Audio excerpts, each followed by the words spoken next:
El golpe de Estado en Chile el 11 de septiembre de 1973 es considerado uno de los episodios más nefastos en la historia de América Latina, pues al igual que la dictadura militar en países de la región como Argentina, dejó centenas de detenidos y desaparecidos. Chile tal vez es el caso más paradigmático, pues el régimen de facto de Augusto Pinochet se prolongó hasta 1990, es decir, 17 años hasta que un referéndum permitió a ese país volver a la democracia. ¿Cómo el caso de Chile marcó el futuro de América Latina? Es el tema que lo analizamos en nuestra primera entrevista. Silvia Salgado, ibarreña, especialista en administración educativa, ex concejal de Ibarra, ex asambleísta nacional, parlamentaria andina.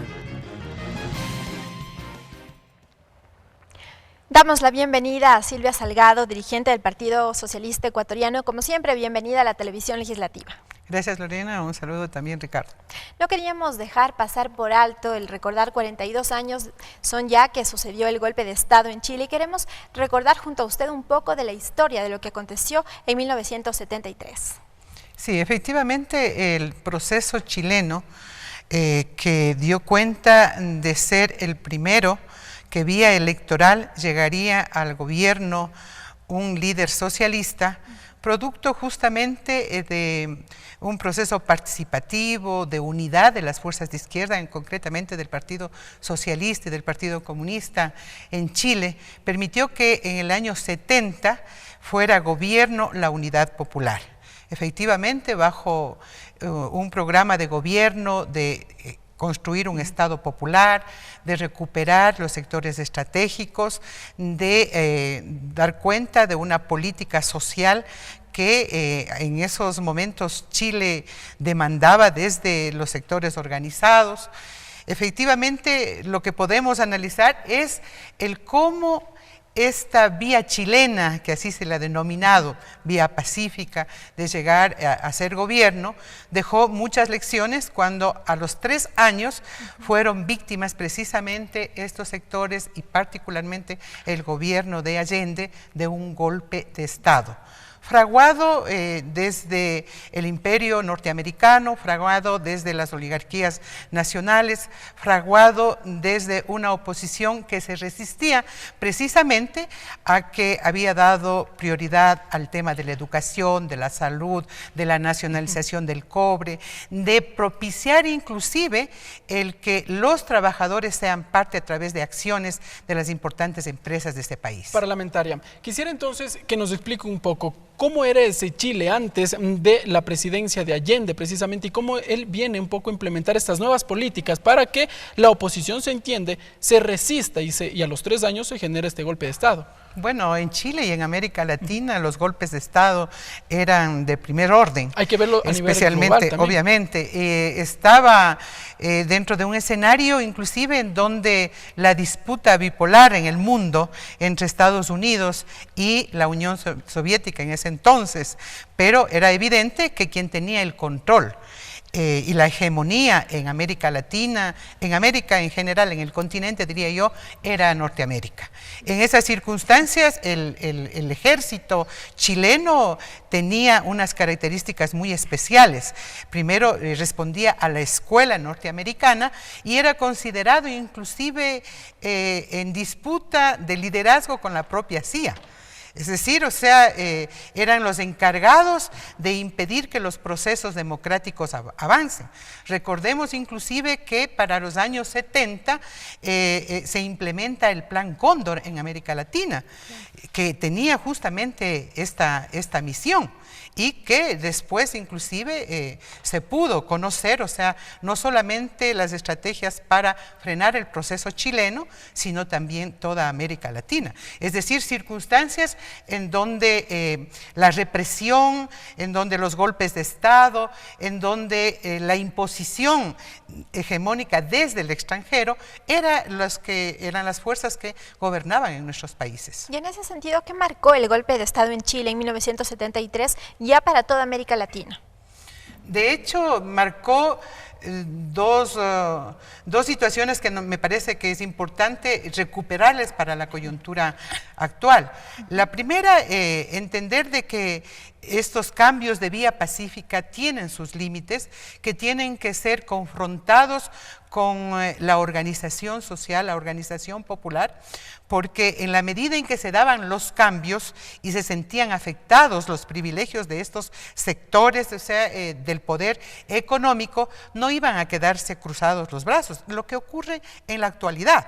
Sin embargo, yo creo que hay lecciones aprendidas y es precisamente el hecho de que esas limitaciones de la vía pacífica, de la vía democrática, tienen que ser concertadas con el pueblo organizado, con la participación ciudadana en la toma de decisiones, pero fundamentalmente también con generar condiciones y escenarios propicios para la solidaridad. En ese tiempo, la Organización de Estados Americanos, todos estos organismos internacionales se quedaron cruzados los brazos frente a un golpe de Estado, frente a los asesinatos. Hoy, por ejemplo, nosotros hemos podido desarrollar, ¿no? Y esas son las lecciones aprendidas, hemos podido desarrollar instancias de organización, de integración regional, en donde las primeras declaraciones fundamentalmente son la defensa de la democracia, la paz, por ejemplo, la defensa de la soberanía, la autodeterminación de nuestros pueblos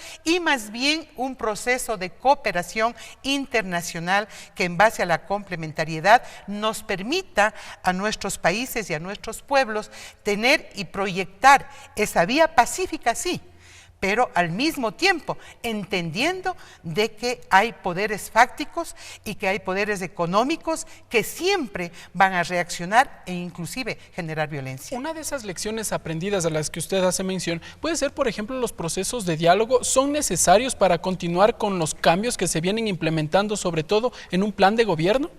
Bueno, yo quería hacer referencia a lo que me parece fundamental precisarlo en lo que pasó en Chile, cuando el gobierno de Allende propuso principalmente la nacionalización del cobre de ciertas empresas estratégicas para la economía de Chile. Cuando planteó, por ejemplo, sobre todo, en minería, cuando planteó temas sobre la educación como la prioridad de la inversión, la salud igualmente, programas sociales sobre la nutrición de los niños, por ejemplo, ¿no? En ese sentido, o sea, los sectores, o sea, económicos vieron afectados sus intereses, pero también ciertos sectores burgueses, ciertos sectores de capas medias, inclusive ciertos sectores de izquierda, que a nombre de demandar cambios más radicales, también fueron parte de la oposición y se sumaron a las movilizaciones, que fueron los que justificaron de alguna manera, ¿no?, a las fuerzas extranjeras, a la hegemonía norteamericana, justificar este golpe. Por lo tanto, yo creo que temas como el diálogo, los consensos, el ir tomando siempre el pulso a la ciudadanía, ir empoderándoles de sus derechos y de esos procesos de cambio, es vital para cualquier proceso.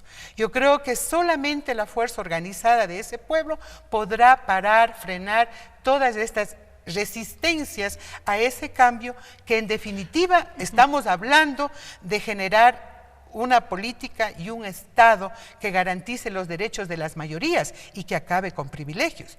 Por eso es que luego de 42 años que decía Lorena, todavía quedan temas pendientes para Chile y para América Latina. Parlamentaria, quisiera hacerle referencia. ¿Qué influencia tuvo en esa época tal vez la Revolución Cubana? Años atrás ya se venía gestando esto y desde los Estados Unidos se había mencionado que precisamente este era como el mal ejemplo, entre comillas, para el resto de América Latina. Bueno, los años 70, muy cerca, inclusive del proceso guevarista, inclusive de la muerte del propio Ernesto Guevara.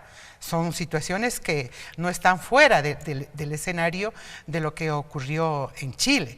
Es más, se venía dentro de cada uno de nuestros países organizándose también, ya decían, focos de resistencia a toda la política de dictadores de turno. Y en ese sentido, o sea, el imperio preparó una estrategia y que, aliado a los intereses también económicos locales, hicieron fuerza para frenar cualquier intento. Entonces había todo un escenario a nivel internacional, pero a nivel regional se despertaba ya la posibilidad de parar estas dictaduras y se demandaba democracia, retorno a la democracia.